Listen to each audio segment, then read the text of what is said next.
Lô lô, yo, hello anh em, hay. Chào mừng em quay trở lại với tiết lộ của mình và mình đã rất nghiêm túc đây. Chào mừng em quay trở lại với live đặc biệt của Honkai Story nhá. Chúc em buổi tối vui vẻ nha. Cảm ơn anh em đã chọn xem live của mình trong chương trình đặc biệt này của Honkai Story nhá. Dạo này mình hay live mấy cái game 8 bit ấy, cho nên là tâm trạng của mình hiện tại đang cảm giác kiểu rất thoải mái luôn, bởi vì mấy hôm nay mình live liên tục mà. Ca này thì nó tương tự với mấy cái ca mình chơi game linh tinh khác thôi. Nhưng mà dù có thoải mái như thế thì mình vẫn mong anh em giúp mình để là thật lại nhiều bình luận trong cái live này cho nó thật xôm nhá anh em. Cảm ơn anh em rất nhiều. Tại sao không chứ, đúng không? Chờ một chút nó sẽ đến live đặc biệt đây 15 phút nữa.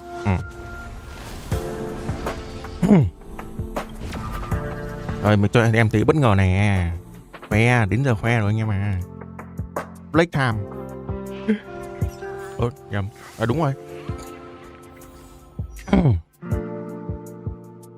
Anh em thấy gì đây không? Đó chính là Argentina. Trước mình mới lệch xong, hôm nay mình đã trúng red rồi anh em à. Trúng red phát là mình up luôn lên 10, nộ 10. Gì? Thiên phú 9. Di vật không có. Có chấn không á? Chấn có, chấn xịn luôn anh em, chấn cực đỉnh luôn. Chấn long lanh lấp lánh luôn. Nhìn hơi sai tí nhưng mà vẫn dùng được. Đây cái lần lịch sử đây. Trang 1, trang 2. Ấy, trang 2 có luôn. Từ trang 2 từ Argentina trở đi 3 4 5 6. Lạc thế 6. Đấy ơi. 6 có Clara kìa anh em. Như vậy là chỉ từ trang 6 đến trang 3 thôi là đã nổ rồi. Nổ sớm anh ạ. Nổ sớm sau khi lệch. Như vậy là mình đã có cả Clara và cả Argentina luôn. Bản này trông thế khá thành công đấy. Chúc em may mắn nhá. Ok. Mình cảm thấy khá may mắn khi chơi trong cái bản này. Được của nó đấy anh em, được của nó đấy. Anh em thấy nhạc hay là gì đó to quá thì hãy báo mình biết nhá.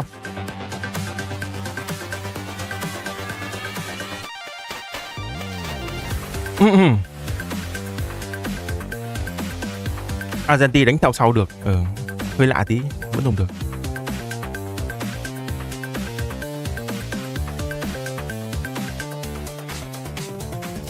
Argentina em nhìn VD lắm anh. Ôi nhiều người bảo Argentina nhìn ẻo lả bên đây này nọ, nhưng mình thấy thực sự là Argentina nhìn nó kiểu kỵ sĩ cổ điển ngày xưa nó thế, chứ nó không giống như kiểu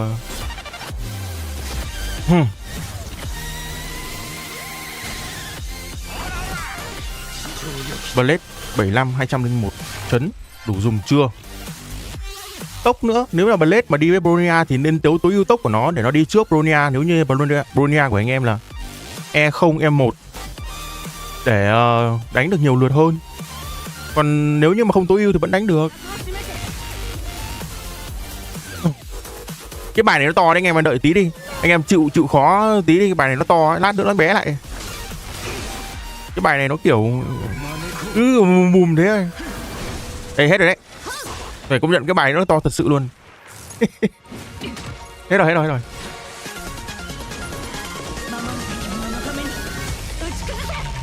Kỵ sĩ cổ điển hồi xưa điệu đà hơn cả nữ giới mà.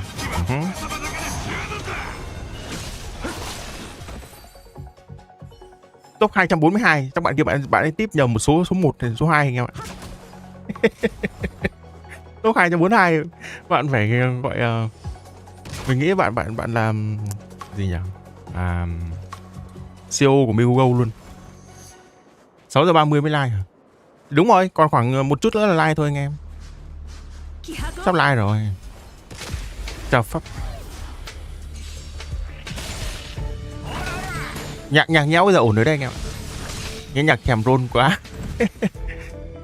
Nghe cho vui vậy thôi. Em buổi tối vui vẻ nhá. Bản 1.6 này hình như là cũng không có vùng đất mới đúng không anh em? Hay là nó có như kiểu là một cái map thôi. Bản 2 chấm mới có. Tôi nghĩ là bản 1.6 này của HSR nó cũng giống như một bản để dành thời gian để cho cái bản 2 chấm nó bùng nổ ấy. Tới giờ Argentina level 40 có là được bạn ạ. Bạn Duy Thịnh chia sẻ có là được, chứ còn build thì lúc nào chả build được. Còn vấn đề là có hay không, có là được. F2P chưa biết bao giờ mới đủ 300 roll banner thường để lấy Bronia. Nếu như là bạn là F2P mà chơi từ đầu thì cũng sắp đủ rồi. Còn nếu như mà F2P mà chơi kiểu không có mà bỏ mất mấy tháng đoạn đầu ấy thì còn lâu mới đủ. Mình gần đủ rồi. Các em toàn là support không có một con DPS hả? Thế Clara dùng được các bạn. Cái gì nhỉ? Đây, F3 này. Mình còn 288 trên 300 sắp rồi đúng không anh em?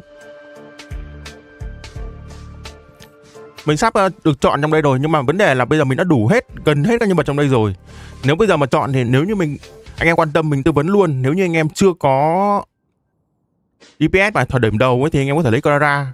Còn nếu như anh em có DPS rồi thì Bronia là lựa chọn số 1. Ngay cả trường hợp anh có DPS rồi mà anh em không muốn anh em muốn kẹp với Bronia thì nó vẫn là sự chọn số 1. Và trong trường hợp anh em có Bronia rồi thì chọn cung mệnh tinh hồn của Bronia vẫn là một cái lựa chọn tốt. Đến tinh hồn 2 của Bronia nó sẽ tạo cho một kiểu chơi boost speed cho tốc, đúng rồi, boost tốc cho DPS khá là bá đạo. Nó sẽ làm cho anh em kiểu sử dụng cái giày tấn công thôi mà vẫn có thể đi trước là Bronia được, nên là khá là hay. Nhưng mà nó là tinh hồn 2. Nếu bây giờ mình chọn thì mình sẽ chọn Bronia bởi vì mình có Clara rồi. Nói chung trong này Bronia ngon nhất. Mình vẫn nhớ cái hôm mà mình like cái trò này ấy, hôm đầu tiên ấy, cày 4 tiếng like xong rồi nó ra Bronia cái là mình gắn luôn với cái ác này, không muốn đổi đâu nữa. Quyết định chính xác anh em ạ.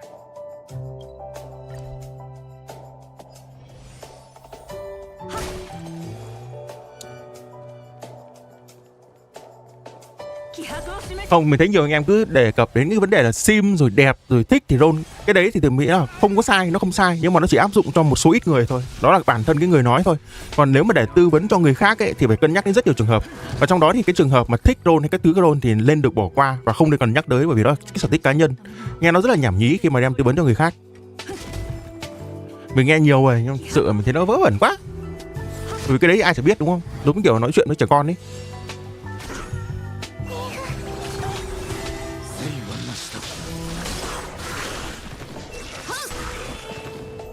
Dinh lưu hả? Mình nghĩ là nếu như là với cái tiến độ ra mắt nhân vật của Honkai SAO thì có thể nó sẽ sớm. Nhiều game, nhiều nhân vật thế này thì có khi là cái banner rerun kiểu nhiều nhân vật nó lại được triển khai trước Genshin luôn đấy chứ. Mình đoán thế, có thể mình đoán sai. Chỉ số ẩm nguyệt hả? Ác này mình không có ẩm nguyệt bạn ạ. Ác này mình không có.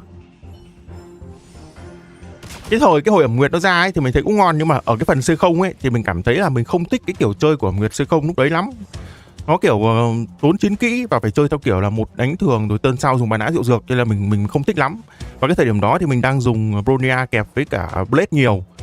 Đấy, cho nên là mình đã không roll. Nhưng mà ở lần sau khi ẩm nguyệt quay trở lại thì khi đã có thêm những cái nhân vật búp chiến kỹ, gần đây chúng ta có gì? Có Anya đúng không? Và sắp tới thì còn có thêm Sparkle nữa. Đó, thì lúc đấy roll về quẩy hơi mạnh luôn đấy. Nó lại làm cho dễ chơi hơn, không cần thiết phải roll đến tinh hồn 2. Bây giờ không phải là không chơi được, nhưng mà cá nhân thì mình không thích cách chơi đấy lắm.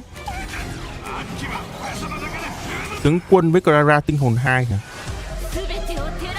Thề với bạn nhé, nếu mà hỏi tướng quân tinh hồn 2 thì có khi mình chọn Clara, bởi vì Clara chơi dễ hơn nhiều. Clara chơi kiểu không não vãi ra luôn ý, mà nó rất hiệu quả anh em à.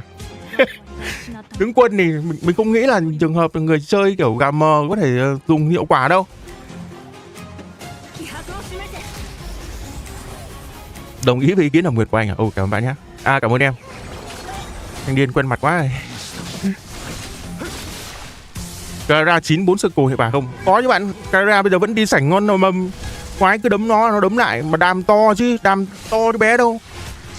Do người build với cả do chấn. Nếu ví dụ như anh em có chấn của Blade chẳng hạn, cho cầm vào nó phẩy phát toàn 100.000 không ít à. Mấy con bình thường thì đánh được 100.000 như thế là cũng mùa mật ra đấy. Nói chung Clara vẫn rất ngon. Tinh Doan phải biết chơi chứ không thì toang lắm. Mà cái build của nó cũng kiểu rất nhiều cái tranh cãi. Người thì dùng giày tốc độ, người thì dùng giày tấn công. Cá nhân mình thì mình thấy là nếu như chơi tướng quân thì dùng giày tấn công mình thấy nó hiệu quả hơn. Dùng giày tốc đi được nhiều lượt, đánh được tần quân tích stack nhanh, nhưng mà mình thấy đam nó cái thế nào ấy, không biết đó, có thể là do cái kiểu chơi của mình. Còn anh em dùng Tướng quân theo giày gì? Genshin 5.1, 5.2. Rồi, chưa thì 5 chấm rồi. Nhưng mà mình nghĩ là cái kiểu có nhiều banner quay trở lại thì nó sẽ có sớm thôi anh em. Bây giờ cũng nhiều nhân vật lắm rồi còn gì nữa. À đúng rồi. Hôm trước có người qua anh em nhắc đến Genshin đây thì hôm trước mình có nhận donate của một bạn, đó là bạn Nghĩa. Bạn ấy donate khoảng 7 ngày trước. Lúc đấy mình không có đọc cái trang Play Duo này. Sorry, tại mình không hay check ấy. Thì bạn ấy hỏi rằng là 70 roll đang có bảo hiểm Raiden C0 liệu có đến cuối banner lôi thần đủ C2 không? Cả thẻ cả lúc đấy thì theo mình là những cái trường hợp mà hỏi về cái vụ là có bảo hiểm rồi vé đôn các thứ là rất hên xui. Mình không chắc lắm, bởi vì nhiều khi theo lý thuyết thì một vé anh em có thể được C6 giờ 5 lý thuyết nó hơi bù tí nhưng nó có thật. Còn cái chuyện tính toán kiểu đấy thì mình không để ý lắm. Nhưng mà nghĩ có thể là khó đấy, C2 mà. Sau Clara, Argenti là tôi thấy dễ chơi nhất rồi. Đúng, Argenti là nhân vật dễ chơi mà. Mình đang cần farm nguyên liệu cho con nào ấy nhỉ? Còn 5 phút nữa. Sắp chuyển sang line rồi anh em ơi. Hình như là cái line nó bắt đầu chạy đếm ngược rồi, đúng rồi. Nhạc này nhạc của line đếm ngược đấy anh em. Đây này, mình mở cho anh em xem này. Đây, đó. Đây là cái line đó nha, không phải là cái màn hình đăng nhập đâu.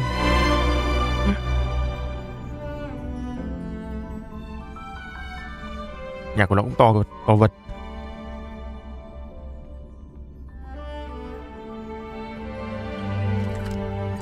Ô này có x2 nguyên liệu. Ngon. Đúng lúc đang cần.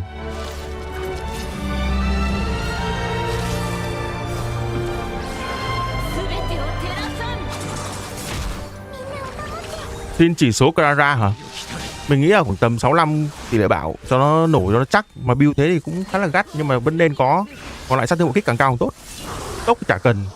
Tấn công thì mình nghĩ càng cao càng tốt, chắc khoảng 3k 3k5 tầm đấy.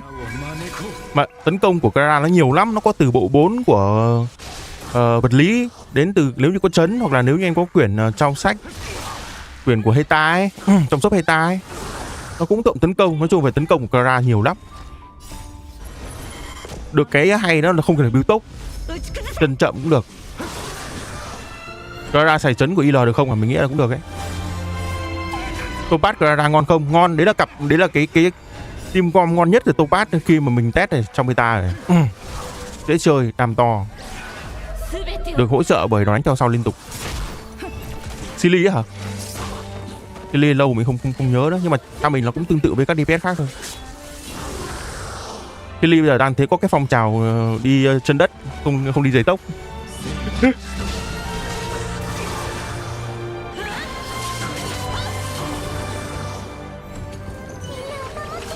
Mấy bộ di vật ở trong cái trò HSR này nếu như mà nó không ghi gì thì stack được mà. Nếu như không stack được thì nó đã ghi là không stack được. Giống như kiểu là cái bộ speed ấy, nó bảo là không cộng dồn được. Còn mấy cái bộ kia nó không ghi gì cả, giống như kiểu là bộ Senjo ấy, cộng dồn được mà. Nó không ghi thì có là cộng dồn được.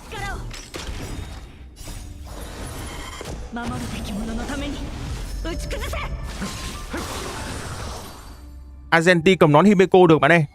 Mình chưa test cái chính xác coi chỉ số là bao nhiêu, nhưng mà dùng được mà. Kiểu mình chưa so sánh trực tiếp nó với mấy cái quyển kia ấy.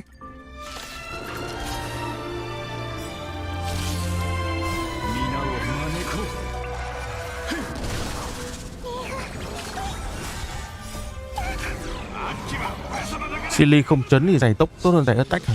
Là sao? Lệch chấn Argenti, em lột chấn tướng quân. Vậy thì tướng quân vào kho mà ngủ làm gì nữa? Mất cả chấn rồi. Bạn lột chấn của tướng quân thì tức là bạn không muốn dùng nữa. Còn hỏi khó vậy.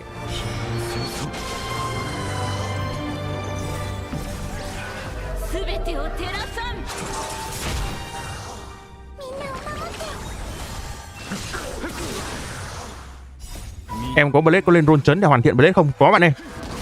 Mình chơi Blade hồi đấy mình cũng có test Blade trong chính thức thì mình thấy làm Nếu mà không có chấn thì nó chơi được, nhưng mà đam nó hơi bé. Mà lúc đấy là mình đã còn phải đi với team Blade Hypercarry, tức là kẹp với Bronya, kẹp với cả Pela và Lucha rồi đấy. Kẹp với thêm cả Lucha rồi đấy nhá. Không có chấn thì mình thấy hơi đuổi. Bây giờ hiện tại là Blade đam cũng không to bằng Dinh Lưu. Nếu mình đánh với cái sảnh 10 ấy thì mình thấy để auto thì nó khoảng tầm 4 vòng. Dinh Lưu để cũng để auto thì khoảng tầm 2 vòng rưỡi, gần 3 vòng. Cho nên là đam chênh lệch đây là khá nhiều đấy. Vậy mà không có chấn nữa thì nhưng mà được cái Blade của nó là nó có lượt hành động liên tục, nó có rất nhiều đòn đánh, từ đánh thường này, nộ này, đòn theo sau này. Nó hành động nhiều cho nên là cái lượng đam của nó dù không nhiều nhưng mà về cơ bản là vẫn là có sát thương. Ok, mình tắt game đây nhá. Sang cái live thôi. Bắt đầu rồi.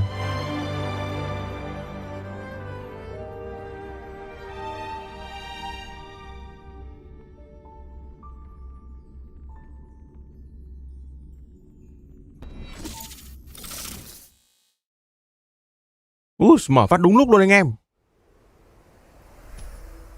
3 Genius Society members at the same time? I knew this interview was a bad idea. Mr. Screw'em, member 76, sophisticated mechanical aristocrat and renowned leader. Not to mention, the savior of inorganic life throughout the universe. He's as sharp as they come. He'll recognize my brilliance in an instant. Now, if I can just get him to recommend me.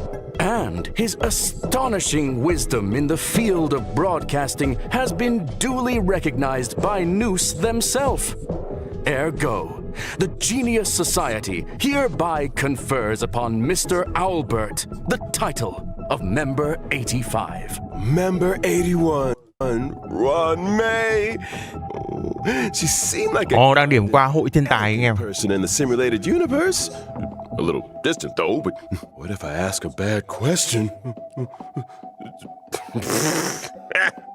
Since when does Albert... Mình đoán có khi Skill 5 là 4 sao anh em, mình đoán thôi. Nhìn ngoại hình nó không kiểu giống 5 sao lắm. Quit daydreaming! The program is about to start! What are you waiting for? A trailer or something? Đến trailer. Mình chưa hiểu là cái phiên bản 1.6 này sẽ tập trung vào cái gì. Chưa gì đã thấy hơi vui chi rồi đấy.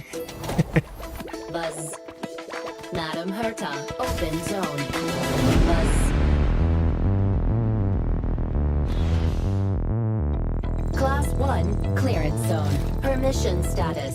Madam Ron May. Giới thiệu về Runway trước. À không, kiểu gì nhỉ? Mồi anh em Runway trước.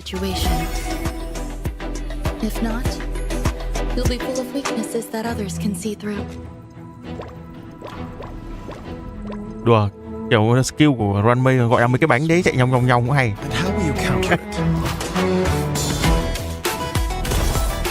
Dr. Rachel. A portrait of internal turmoil. Ném cục phấn vào mặt con boss anh em.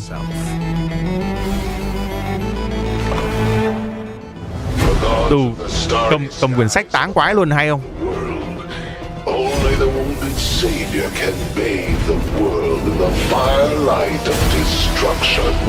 Bọ siêu cấp khổng lồ. Thêm con bọ nữa. Tri thức. Ai như là có vận mệnh tri thức ở trong vũ trụ mô phỏng đúng không anh em? Đấy, Argentina bú đẫm. Rồi cái này cái quả ảnh của trailer nó lại vật lý thế nhở? Vật lý quá anh em ơi. Vật lý này tôi đánh giá rất cao.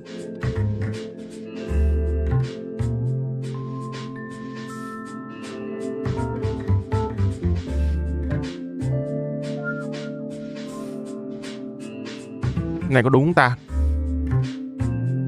Đỡ phải gõ. Em cảnh giác cái cốt này nhá, xem đúng nhá.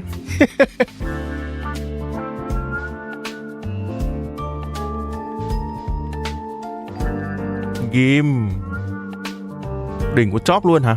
Để so lại đúng không? Lại còn cái đoạn cuối cùng của cái cốt là Cruz. Cốt chuẩn hả? Trời ơi. Ê, được rồi, húp luôn. Đỡ phải gõ anh em ạ.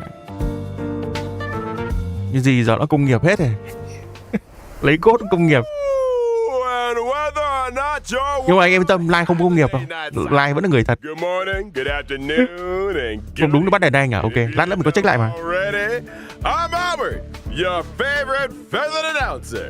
Welcome to the version 1.6 Crown of the Mundane and Divine. Làm quả run mấy thế kia thì đúng là câu roll gắt của thân Dr. Radio.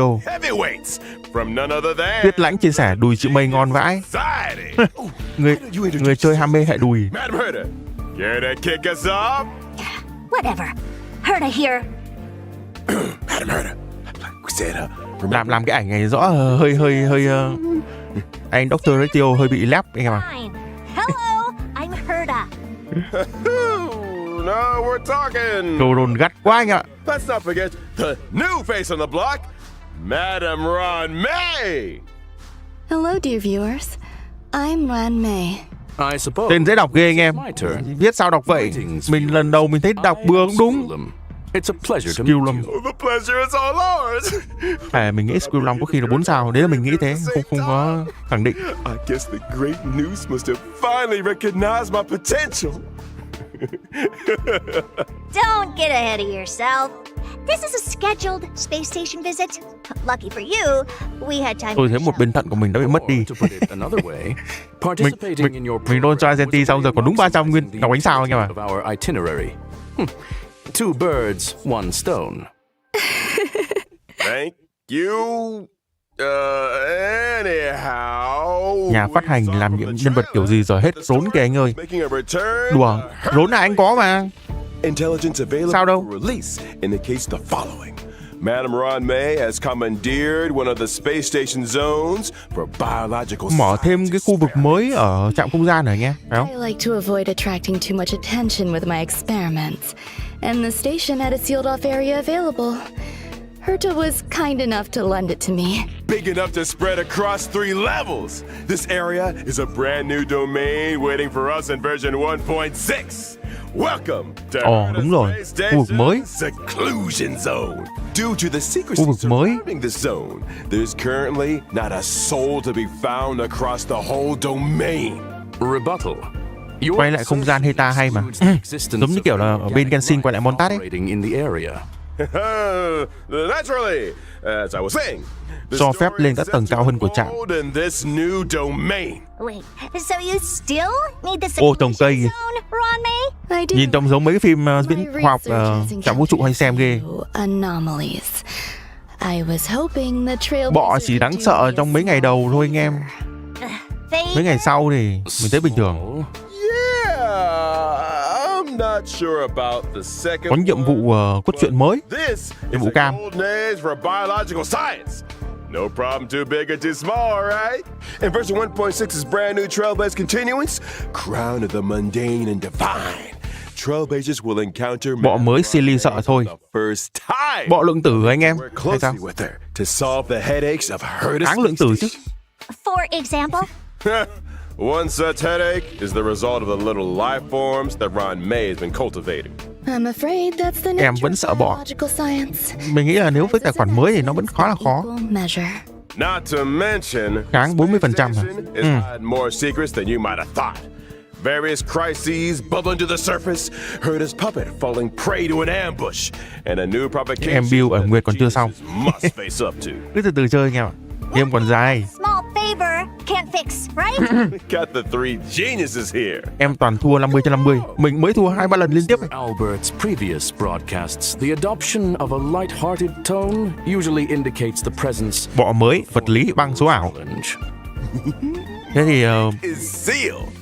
Argentina ra bú đẫm. Secret Băng thì anh em biết ai rồi đấy. I say that the adventure ahead is a journey into both the power and wonder of biological Nhưng mà science. mình cảm thấy là nó ra nhiều cái vận mệnh trong vũ trụ mô phỏng ấy. Thì nó làm cho các cái búp mà mình muốn chọn nó ra tỷ lệ thấp hơn. Khá là khó chịu. Mình không chơi sinh sôi mà nó cứ ra sinh sôi hoài.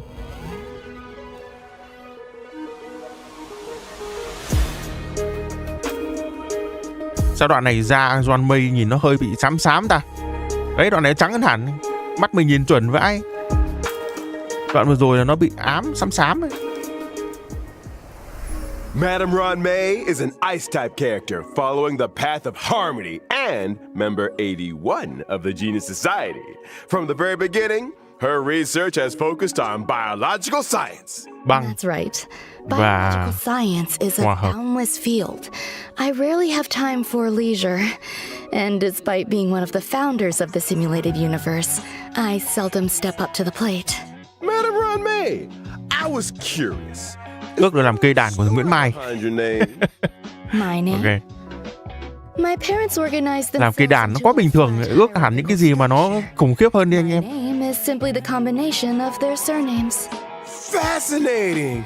What a spellbinding tradition. I believe you may be laying it on a little thick, Mr. Albert. Are you Tôi ra là tên ái, something in- còn mày đi chỗ khác chơi. Thanh niên mới lệch cho hay. Who wouldn't hope for a blessing from Madam May? Trailblazers agree with me. Ước được làm cái dây quấn đùi. Đó, anh em đã đi đúng hướng rồi đấy. Mrs. Blessing isn't always Mà mình nghĩ là thế là đủ rồi. kindness. Meaning... Làm cái nịt đùi được không? Be intelligent? Mình nói được thì tôi chắc anh em đã làm được. Many individuals have a hidden side. Ergo, Trailblazers encounter with Ron May Bẩn. may hold surprises. Có người đó. Có anh em dám chê đùi runway bẩn kìa anh em. It's time we took a look at what this elegant Làm cái áo thì sao hả? do on the battlefield. Don't you? My basic attack, Giới thiệu về tấn công thường. deals ice damage to a single target. Đánh đàn đúng mục tiêu. String sing slow swirls can increase the weakness break efficiency of all allies. Break effect There's also của my ultimate. khả năng phá điểm yếu của đồng đội. Stream, repose and dream, which creates a field. Only the most beautiful field I've ever seen. A work of art, madam. Within the field, allies experience ba an cái chấm. all-type resistance penetration increase, and when breaking an enemy's weakness, Xuyên kháng affect them nguyên with tố. a mark. This mark is triggered on the enemy's next action. Búp lắm thế. Their weakness break state. Cảm giác kiểu nó giống Kazuha của Genshin ấy nhỉ? Them with additional Kinh đấy. damage. You have a knack for Hòa hợp exploiting 5 sao. enemy's weakness, Ron May. Kinh đấy. Say, and we didn't even mention her technique, Silken Serenade, which allows the team to automatically trigger an effect equivalent to her skill at the start of the next battle. In the Nếu mà simulated universe, Runway có thêm đẩy lượt cho đồng đội nữa thì chắc lại luôn 6 sao. attacks a simulated universe enemy, the battle is entered as if the enemy's weakness was attacked. The attack ignores weakness types and can deplete Nguyễn Mai chưa kích phá hả? all enemies. Hình như là phải build cho kích phá đến một cái chỉ số nhất định nào đó Break effect that corresponds to the attacker's own type. Not only that, để in the simulated để universe, boost cho đồng đội được một cái tỷ lệ tốt hơn. the toughness reducing damage of the current attack is increased, and extra additional ice damage is dealt. Well, very good. Sounds to me like you have an interest in testing the simulated. Tinh hồn có đẩy lượt hả? Thôi tinh hồn thì đừng lôi vào. Get to know Ron Tốn May. kém lắm anh em. Another scholar with connections to the Genius Society will be appearing, and this 180 kích phá hả? Blaze can À, có chỉ số như thế thì tốt quá hơn gì nữa. Assume you're Có chỉ số để build rồi còn gì anh em. gentleman with the 180 kích phá chắc không khó build lắm đâu. classic Mr. Scroll. 180 thì mình nghĩ là lên Able to see the gentleman behind the mask. khá lâu. Gentlemen, my foot. Herta, you're being a little hard. Mình thấy cái chỉ số kích phá này lên khá là cao mà. Well acquainted. Without further ado, Dòng chính rồi mấy cái bộ introduce him. 2 thôi đã nhiều rồi. 180 không đeo dây năng lượng được à? Thì thực sự là chắc nó không cần phải đến mức đúng 180 đâu, mà nó kiểu loanh quanh gần khoảng đấy là được. Đúng. Cái gì này? Dr. Radio không có nhạc riêng luôn à? Hình như nãy Runway có không ta? Nhạc này nhạc mặc định mà. Vãi chung số phận lên Topaz à? Lười thế nhỉ? Veritas Ratio, or Dr. Ratio as he's known, is an imaginary type character following the path of the hunt. He Số ảo và là săn bắn. Ok. The intelligence. Lấy sách đánh luôn, đúng rồi, lấy sách đánh luôn mới ngầu. Ném cục phấn không hay bằng ném quyển sách. Genius Society consists Ném quyển sách hay đúng không anh em? of various fields who act in isolation. Thêm một săn bắn. Contrast, the intelligentsia Săn bắn là kiểu sẽ hành động nhiều lắm này, hành động liên tục, of knowledge, cướp lượt. allowing for a broad church of followers of Nous who work towards furthering this end. question. Con này trí thức mới đúng sợi săn bắn nhỉ. Nhà phát hành thích thế. Great to benefit from the unparalleled talents of the genius Dạ, society or gì? the mutual learnings of the Argenti thì lại là trí thức. You sure? Argenti phải là warrior mới đúng. Let's not. Is that why Dr. Ratio joined the Intelligentsia Guild? A devotion Săn bắn thường đam to, đúng rồi. Tôi mục tiêu đam phải rất to luôn. Scientific knowledge? Nếu mà nó không to lắm thì những phát đánh của nó sẽ nhiều và tổng lại thì nó sẽ to. Two academic programs. Nhưng vẫn là đơn mục tiêu. And yells at people until they burst into tears.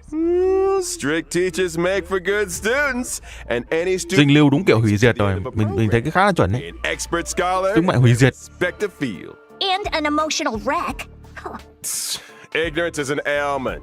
Runway kết hợp với team dot anh. Mình nghĩ đấy là một cái hướng hay đấy. Show can achieve. Nhưng mà mình không nghĩ nó sẽ bó vào một cái trường hợp vậy đâu. Necessary. Xuyên kháng lượng tử rồi búp đủ thứ thế thì có thể đi được nhiều team chứ. And all self-esteem. Kiểu mấy cái team mà anh em thiếu một slot búp sát thương, anh em ném runway vào And step into the future. hợp lý.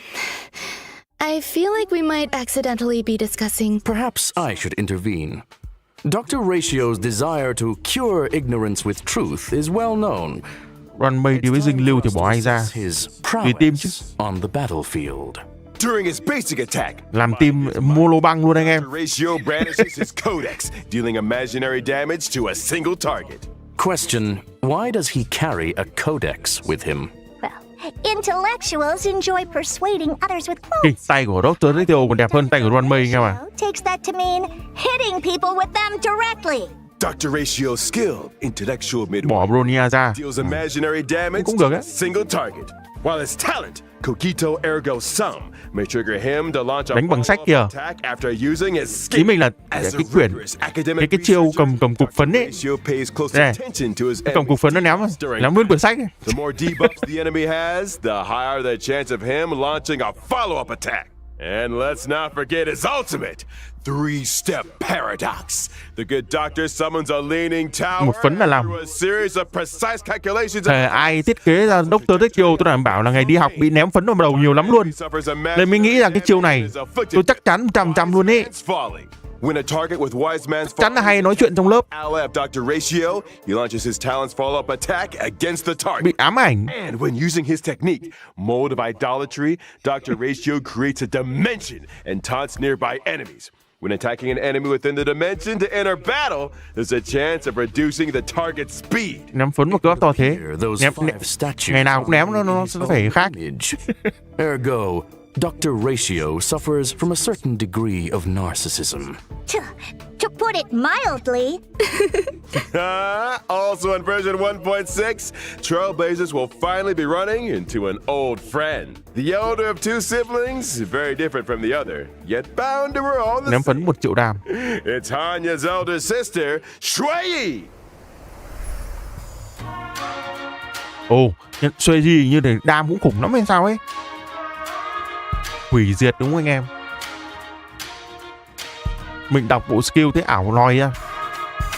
4 sao mà nó có gì đó sai sai á.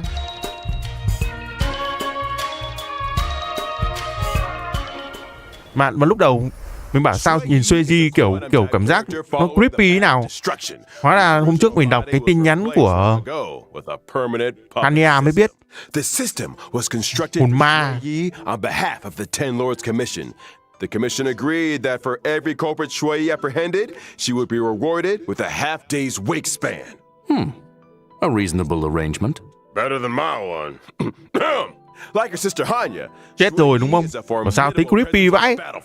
Shui's basic attack, Mara Sunder All, can deal quantum damage to a target enemy. Her skill, Iniquity Obliteration, can deal quantum damage to a single target and adjacent enemies. And as a judge of the Ten Lords Commission, Shui's talent is a little out of the ordinary. When Shui and an ally deal damage to an enemy's toughness, stacks of karma are accumulated.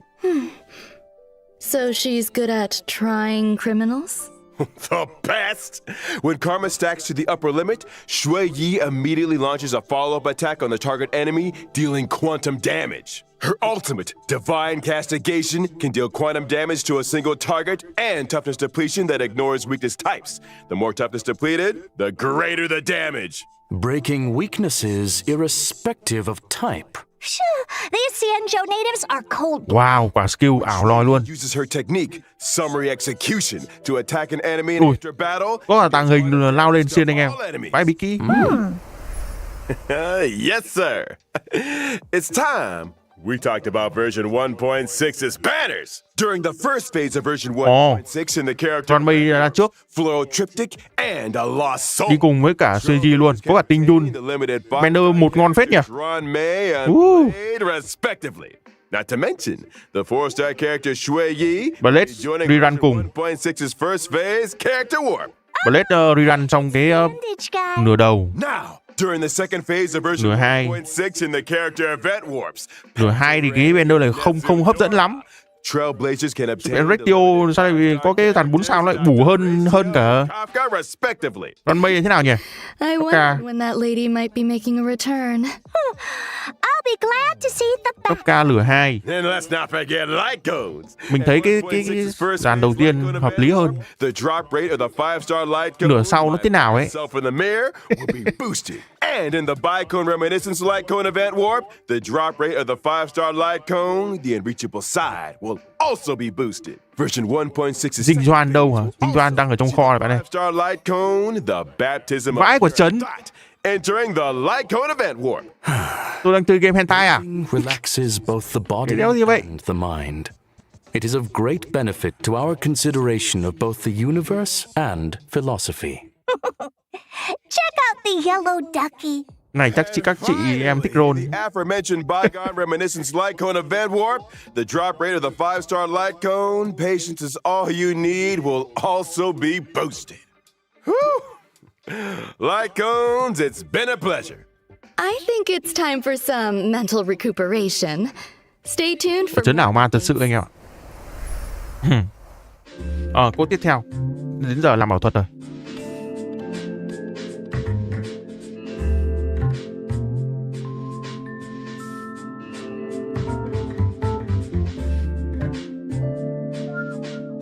Đấy, cái này nó không đúng rồi này. Nó là thằng Q người ta mà nó chuyển thành T rồi này. Này có vẻ là hơi sai rồi, thôi phải viết bằng tay.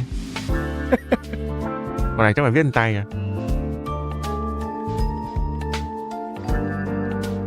Ôi, có anh em viết hộ rồi à? Cảm ơn nhá. Hợp lý. Phần mềm nhiều khi nó ngu lắm anh em. Chưa quét hết mà anh hả? Tóm lại là chúng ta dùng bot chạy cơm đi. Ok. Cốt 2 này do anh em quét lên nhá. Nếu sai thì anh em tìm mấy anh em post lên kiếm nhá, đừng kiếm mình nhá. Welcome back, Trailblazers. Now that we've introduced our new characters, it's time to delve deeper into version 1.6. First up, something that's about to make a big splash on the space station. Vãi cốt NTR. Ui, con bọ. Bọ này cũng đẻ kiểu đúng kiểu lượng tử luôn. Con bọ này có vẻ mất dạy đấy anh em ạ. Được. Nó cả lỗ đen luôn. I can see how that would make a big splash. Do I recall someone mentioning accidents on the space station? In the process of clone cultivation, Nhạc con bọ còn hay hơn nhạc của Dr. Rectio anh ạ. Tôi phát hiện ra nhạc con bọ còn hay hơn nhạc Dr. Rectio. an anomaly in the Ảo thật đấy. form of a swarm king prototype and Tôi sẽ roll con bọ swarm disaster entity. vì nhạc nó hay hơn. Crusher, Swarm King Scaricabaz. Thanks to an incident during the experiment, this borehole planet's old crater came into being. Mạnh hơn con bọ phong. And it looks like a lively one. There's that light-hearted tone again. Bọ. Ergo, we're screwed. Fool me once, shame on you. Fool me Đúng rồi. twice. Dạ, xong rồi, có một cái logic cái này. Cảm ơn bạn Khánh Bùi đã donate cho mình đáp. Don't panic. Cảm ơn bạn rất nhiều. Madam Ron May shared with us. Dr. Rectio thì cái trấn của Dr. Rectio là cởi trần nằm trong một cái bể tắm. Thế mình roll con bọ này thì cái trấn của con bọ sẽ là bọ cởi chuồng nằm trong một cái hồ. By specific gene sequences. Let's start with the abstract and Nhưng mà hiện tại thì con bọ này đâu mà quần áo đâu. Get to the point! Leave it to me. Star Crusher Swarm King Scaricabaz possesses immense propagative capabilities. When in its multiply state, the Swarm King produces more of its own kind with every attack it sustains. Con bọ nó có khiên kìa anh em. Every attack? Bọ ta có khiên. Swarm just keeps multiplying the more we fight it? Somebody's getting fired. Đẻ lắm thế. This multiply state is also when the Swarm King is most vulnerable. Breaking its weakness at this moment can cause it to Phải explode. phá giáp của nó. That's right. As highlighted in the Wow. conclusion, maintain your focus on the Swarm King's toughness. Time the weakness break just right, and Star Crusher Swarm King Scaricabaz can be Hình defeated. như con bọ này nó cũng kiểu After completing the 1.6 Trailblazer khá là ưu ái. mission, Echo of War, Cảm ơn bạn Bùi Thị My nhé. its old crater will become available.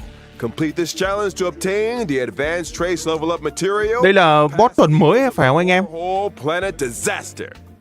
Boss tuần mới đúng không? Biological entities nó còn in bất this tuần. location characterized by aggression? Hóa ra nó cũng boss tuần anh ạ. It is reasonable to Tưởng nó là trong vũ trụ mô phỏng cơ. within a sealed off Bất tuần. area. Fear not. There are some sweet and lovable characters too. Thế thì cảm giác là nó cũng sẽ chỉ là chỗ để farm thôi. Sự kiện kìa anh em. Assigned an important mission. Nurture and care for the newly arrived little life forms. I'm counting on you, friends. Có thêm cái bảng chat mới kìa. Any Chat hoành đảo sao ấy? accidents or anomalies this time, right? Probably not. Look how adorable these little guys are. In the Critter Pick scavenging event, Trailblazers can choose their What? nurturing goals Cái according gì dễ thương này? to the nurturing manual. They can learn cultivation specifics and Ôi, successfully raise a đừng nói tôi phối giống mấy con này nha anh em. little creatures. Seeing these little critters explore and frolic through the cabin is enough to put a smile on the face of every Trailblazer. Affirmative. It results in gratifying emotional and physical responses. Conclusion. A profoundly ingenious construct. Aside from the normal varieties, the cultivation process might even result in mutations and special breeds. And just between us, during the event, Ôi, giả lập làm chó trong 24 giờ. Đã có ở trong Honkai Star Rail. Giả lập làm chó giải đố. Interesting. Thử thách làm chó trong 24 giờ. I should add a transformation feature to the simulated universe. Speaking of the simulated universe, this update is a real Wow, 5.000 won. Cảm ơn Tuyết Lãnh nhá. Cảm ơn em. Chúc anh buổi tối vui vẻ. Chúc anh buổi tối vui vẻ. Em buổi tối vui vẻ nhá. Update to the simulated universe with DLC. Vé thường và cái gì kia nhỉ? Bụi nhựa. May played a major role in this update. Indeed. In simulated universe, Update cho vũ trụ mô phỏng. Ron May has developed a simulated noose and frozen space-time just before the demise of member 27, Emperor. Ra có video thử thách của anh Đạt. Emperor Rupert Bây giờ trên mạng nhiều lắm rồi ý. became self-aware and subsequently drew Noose's gaze, becoming the 27th member of the Genius Society. It proclaimed itself Emperor and initiated the widely known Machine Empire crisis, the first Emperor's War. The war serves as an excellent historical source for Ionic research. This latest update adds the path of erudition and daringly Wow. experiments with Cái separate. này có phải mở điều kiện gì không nhỉ anh em? The dice come with 6 slots for equipping various dice-based effects. By collecting Trailblaze secrets, you can unlock even more dice-based effects. As Trailblazers delve deeper into the challenges, they can acquire more powerful dice faces and unlock new ways to play. Trailblazers can swap out the faces on their dice, combining effects from multiple paths to create unprecedented, powerful buff combinations. For example, when using Kafka, even if the initial path selected is the nihility, you can create diverse effects by strategically combining different dice faces. You could assemble Wow. a die Nhìn có vẻ nhức đầu ghê. over tiles, or one that yields high Lại vũ trụ mô phỏng nữa à? rolls, or Nhưng cái này có vẻ là mạnh hơn rất nhiều ấy. incorporates both effects. Clear golden gears and voila! Neural impulse is all yours. Use it to unlock different talents and increase your combat gains. In other words, it mirrors Ồ, đây là một cái cây khác đúng không anh em? found in the simulated universe. Get ready for a thrilling addition to Ôi, lại phải cày nữa. 1.6 of the simulated universe. The intracognition system. Mình thích cày cái chế độ thường hơn là chế độ của con bọ. Universe board, self-consciousness changes may be triggered, leading to diverse story paths. Trailblazers can Ui, cái gì nữa đây? storylines through What? continuous gameplay, ultimately unlocking the enigmatic Nhức đầu vậy? depths of the eons. Count your blessings! A new simulated universe. Nãy giờ nhìn không hiểu gì hết. Trailblazers, Lát chắc còn xem lại tiếng I'll Việt be đây. waiting for you at the usual spot. BUI à? Cover the major updates in the simulated universe. It's time to talk about a special invite. Ok, In để ý version đoạn này mới được. 1.6, Trailblazers will receive an invitation from the Department of Ecology to participate in a special test. The Department of Ecology? Ugh. What's the mission this time? This test involves battling illusionary Nhiều thông tin vãi. Mình tưởng nói có ít cơ. triggers. Each distinct scent plugin yields different test outcomes. Trailblazers will start with the basic test and subsequently unlock Despair Mode. Despair mode? I hear Trailblazers are seasoned trash can explorers. I'm sure their noses can handle it. Don't be so sure. The difficulty curve isn't for the faint of heart, which is why we like to remind all Trailblazers that the illusions created by these scents differ from Được dùng thử nhân vật kìa. Make sure you're well prepared before engaging in battle. Example: deploy distinct scent plugins before commencing the simulated trial to attain varied bonuses. Nhiều chiến trường mới quá anh em. That's right. Immerse yourself in your favorite scent, say cedar wood, and you might just encounter some familiar friends. What's this? A garlic-flavored, abundant ebon deer? That sounds delicious. Hey, snap out of it! Need I remind everyone? Anh đặt tha hồ mà ra nhiều video mà. Redemption, but it's crucial to exercise self-control. Version 1.6 will also see Mấy cái này thì nó lại là cái cũ rồi. Fisher and Mình thấy có nhiều chiến trường mới ghê đó anh em. During these events, Nhức đầu successfully thật. challenging the simulated universe and Ban đầu mình chưa xem này, mình tưởng là nó sẽ có ít thông tin hơn. Xem sao mới biết là khủng thật. Conclusion. Relaxation and fun await. We ain't done with you yet. Remember Mr. Cảm ơn những video hướng dẫn của anh ạ. Bạn là Bùi Thị My chia sẻ. Chào em nhé. Cảm ơn My rất nhiều. Isn't it? What? Slander! As I was saying, Trailblazers can strike up a conversation with Mr. Cien and his talking parrot to experience the brand new permanent challenge mode, Pure Fiction. Ôi, đây là cái sảnh mới này. Bây giờ mới đến cái sảnh mới này. Ôi, Not exactly. yêu. Pure Fiction. Nó tính bằng point kìa. Sao tính bằng điểm kìa anh em. Immediately, and Wow. Trailblazers earn Ba points quay. every time they deal Ba- damage ba- to ba đợt or quái. defeat an enemy. Cái này giống cái phần sự kiện trước rồi, nó biến luôn thành một cái content endgame luôn. Content tính điểm. Trailblazers need to defeat as many enemies as possible within a limited number of cycles to rack up a high score. Each phase of Pure Fiction comes Làm cái này cho Argentina quẩy luôn. Trailblazers to choose from, Má sợ which thật. allows for team composition experimentation to maximize points. Observation indicates that high scores hinge on the Cái này chính là trong mấy cái phần sự kiện trước. Họ biến nó luôn thành một cái content endgame luôn anh em. of enemies and available buff effects when selecting your formation and battle strategy.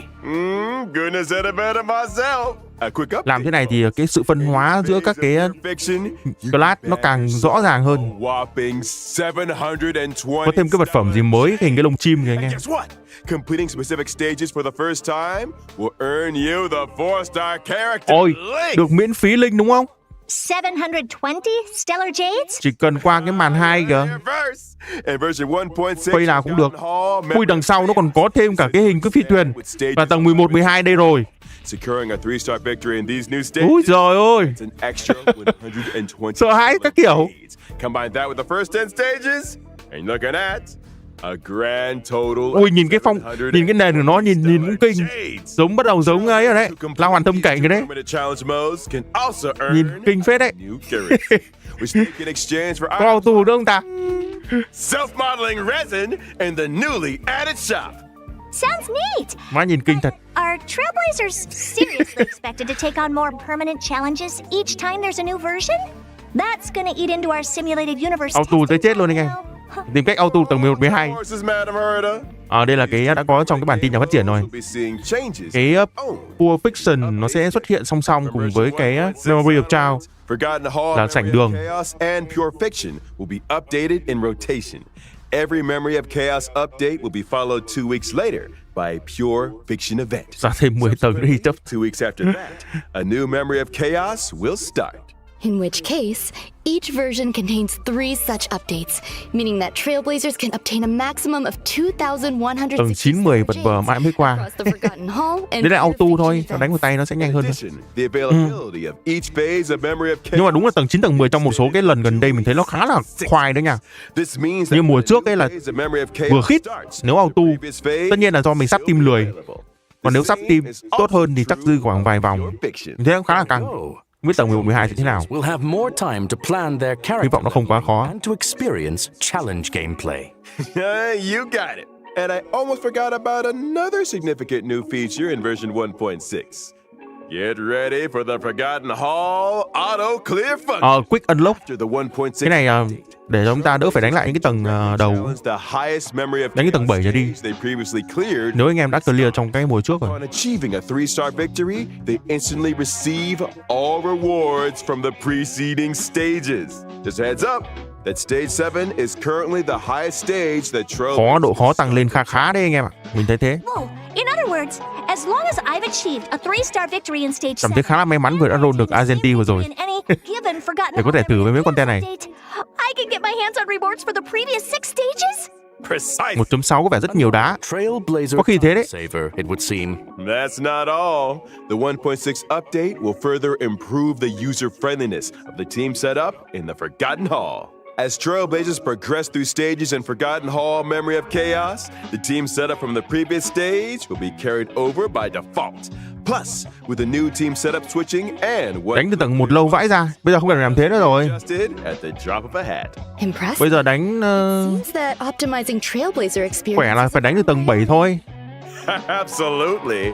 And guess what else? Version Còn gì 1.6 nữa? also eased the completion difficulty of daily training, allowing Trailblazers to claim rewards with less effort. Additionally, we've introduced a time-limited unlock feature for certain material stages. This might require further explanation. Simply put, even if Trailblazers haven't explored the latest maps, they can still challenge certain material stages to gather leveling materials for their characters. Oh, And of course, Cái đấy giống ở bên Genshin. 1.6b without the ever Vẫn có đăng nhập nhận 10 roll. Ngon. Participating in the Gift of Odyssey event allows Trailblazers Cộng 10 to roll. get their hands on 10 warps. I think the Trailblazers will be looking forward to this one. Indubitably. I said. Cái này nó vẫn rất hấp dẫn đúng không anh em? Alrighty. It's that time already, folks. A big shout out to all our Trailblazers for their Best mobile game love and support. of Honkai của năm 2023. recently garnered incredible awards and nominations. On behalf of the project team, Ủa, bây giờ vẫn đến cốt 3 hả? Albert would like to extend our gratitude. Pardon the interruption. You are now speaking with Veritas Ratio. Huh? It has come to my attention that your broadcast today touched on certain warp arrangements in connection with myself. If I may be so bold, the current arrangements are pitiful. Dr. Ratio! The dissemination and sharing of knowledge, as well as truth, is imperative. I, in my esteemed capacity, demand that every Trailblazer be given access to a proper education. When version 1.6's Pantaray event warp Khi becomes còn có cả hiệu ứng nữa chứ. every Trailblazer who has unlocked the mail feature shall receive, via mail, one limited 5-star character Dr. Ratio. That is to say, me. Through sheer tyranny of will, I shall become ubiquitous. With this, I bid you farewell. And there we have it, folks. The esteemed Dr. Ratio. So, I think we've covered all the content for version 1.6. Thank you once again to our 3 geniuses What? for their support. Cái này là thật đấy hả? Không đâu phải trôn đâu. Nó hiện lên kìa. Stay tuned. Nhận free. 5 p.m. Đăng nhập để nhận một nhân vật miễn limit. Dr. Radio. What the fuck? I Really? It's Friday today. What? Question. Cái này đã có trong tin dò gì đâu.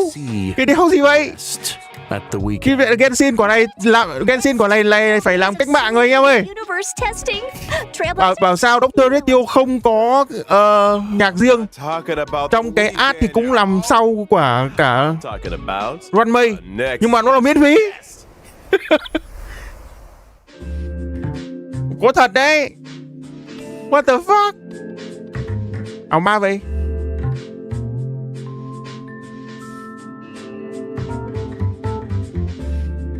Số 3 đằng sau biết nó có đọc được không ta? Nó bị che mất bởi cái chữ trình phát kìa. Tôi vẫn chưa hết sốc anh em ạ. Quá nhiều thông tin nó bồi thêm phát cuối như kiểu bị cầm búa tạ táng vào đầu ấy. Nào thế?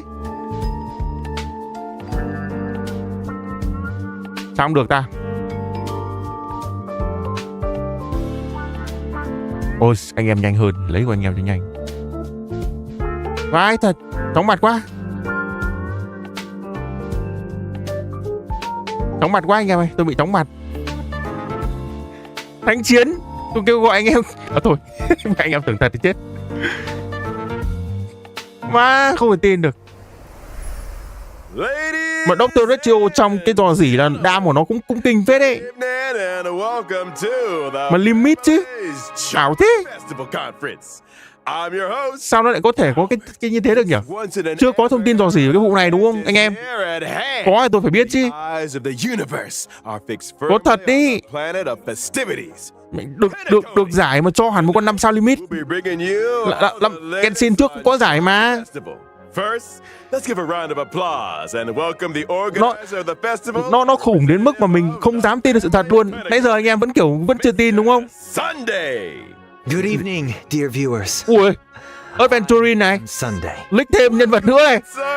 Sir, Dựng tóc gái luôn. Lights up our humble studio. You are too kind, Mr. Owlbert. Cái này nhân vật này cùng hội với cả Topaz sao ấy? Generous invitation. I would not have Well. had this opportunity to introduce your audience to our festival. Mình nhớ nhầm là cái hình ảnh tạo hình này là That is ảnh to của say, Adventuring à? Hay là gì?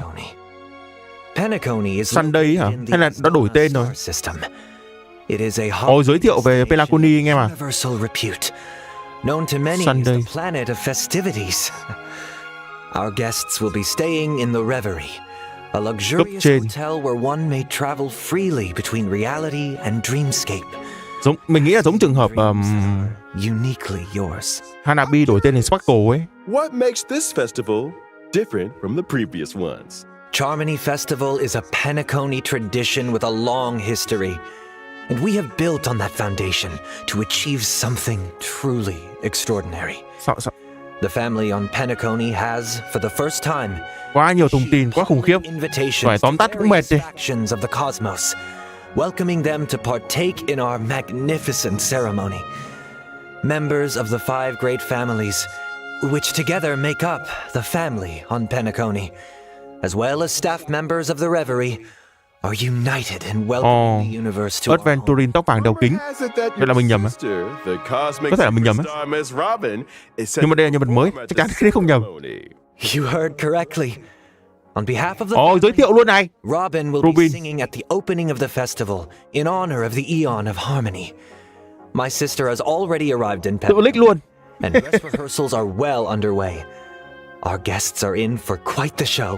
Miss Robin's participation will Cái line này có nổ não luôn anh em, line nổ não. more dazzling. Mr. Sunday, would you be able to Nhân vật mới anh em ạ, nhân vật mới sẽ có ở Pelaconi nhá. Tiếp, All manner of Misha, cái này là đã có rip trước đấy rồi. The Reverie's renovation works are drawing to a close, and so too Ui is đà its anh em ơi. human resources overhaul. Kennen Senpai, cảm ơn Kennen Senpai nhá. Never. 20k, lấy em một ratio thôi anh em. We've introduced performers Firefly. and service personnel from the Mình đang nghe đồn là Firefly và Sam là một đúng không? scenic areas and Đấy chưa rõ lắm. facilities. Nhưng mà nghe đồn là Firefly sẽ có một cái cốt truyện khá là hay ở Pelaconi này. At home. Needless Gallagher. to say, safety is our primary concern. Giống họ của So, the cái họ của devoted dàn nhân vật chính trong phim Shameless. will be responsible Họ for nhà Gallagher. at the festival. Danger does not exist in Penacony's dreams, and the family promises that the safety of every guest is guaranteed. Of course, the family is also forgiving. Inferno. Perhaps you are a member of the Đây không, Annihilation Gang. nhân vật này có thể roll được không ạ? Even The What? Stellaron Ui, Hunters. sao nhìn ngầu đấy bộ giáp. If you cherish dreams and uphold benevolence. Sao mà chơi theo kiểu đánh phản đòn nữa thì tuyệt vời anh em ạ. Ý mình đang nói đến Since issuing the invitations, we have received many replies from various organizations throughout the universe. Today will be the first time we are publishing the guest list. All in the service of the preservation, không thấy nhắc gì đến Aventurin trong cái đám đấy. Trong khi trước đấy thì mình thấy có dò gì ở đấy mà. IPC Strategic Investment Department and a member of the Legend. Đây. Đúng rồi, tóc vàng đeo kính này. Nhìn giống nhân vật vừa đầu ngồi kia, giống nhau thật sự luôn. Understand, establish, and connect. Together, the nameless carry forward the trailblazing will of Akabilly and build bridges between the stars. The navigator of the Astral Express, Miss Himiko, along with the entire crew, will soon be gracing Penacony with their presence. Trading knowledge for wisdom, calculating wealth with formulas, and transcending individual limitations through an academic network of shared resources. The renowned scholar of the Intelligentsia Guild, Dr. Veritas Ratio. We think, therefore, sao nó không miễn phí luôn một quyển trấn cởi trần thế nhỉ? She's committed to safeguarding and sharing these memories and able to journey beyond the corporeal into the cosmos. Hails from the Garden of Recollection. It's none other than the memo keeper herself, Miss Black Swan. In the uncanny expanse of the quả ảnh post cái tư thế nó hơi bị ảo anh ạ. Nhất là cái tay. Forever resilient, never disheartened, ceaselessly untearful, endlessly present, and here representing the masked fools, Sparkle. Ồ, mình đọc đúng. Following the path of the hunt, journeying from one planet to another, building justice, eradicating evil, and then doing it all over again. She's been away from the spotlight for too long, representing the Galaxy Rangers, Miss Akron. Nhìn giống Easily trong trời mưa luôn anh em. Sao giống thế nhỉ? Làm cho vật khác đi chút đi. Đấy là Silly mà. To participate in this, our grand celebration. Penacony awaits you. Được. Nhưng mà cái đợt update Penacony thì bên Genshin cũng update 4.4 hay sao ấy. Chắc là sẽ bị ngợp nội dung lắm đây. Sao không update Penacony ngay bây giờ đi nhỉ? Ok, mình đùa thôi anh em. Hết rồi sao ấy? Và ai thật? Này nổ não. Rồi bây giờ mình check lại mấy cái code đã. Rồi chắc chỉ làm được thế thôi. Khủng hoảng thông tin. Sợ thật đấy.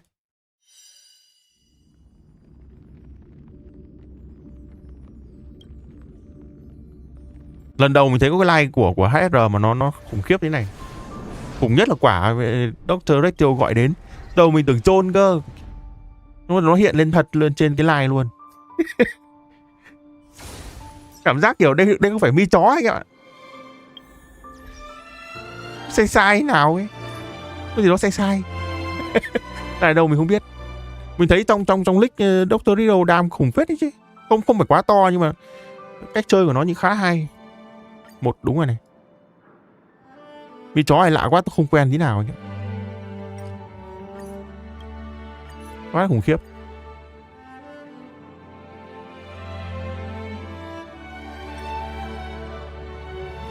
Kháng chiến đi em Kenshin. Mình đang đọc bình luận đấy nhá, không phải kêu gọi mình đâu. Ok. Tự nhiên hào phóng bất thường đúng không? Đúng hết cốt rồi anh em. Ảo thật đấy. Bây giờ mình sẽ ngồi mình tổng hợp lại mấy cái thông tin đó nhé. Cảm ơn anh em đã theo dõi cái live của mình nha. Live này vui thật sự luôn. Cảm ơn anh em để lại bình luận rất xôm. Cảm ơn anh em donate và tham gia cùng mình nhé. Chúc anh em buổi tối vui vẻ nha. Hẹn gặp lại anh em trong cái video tóm tắt sớm nhất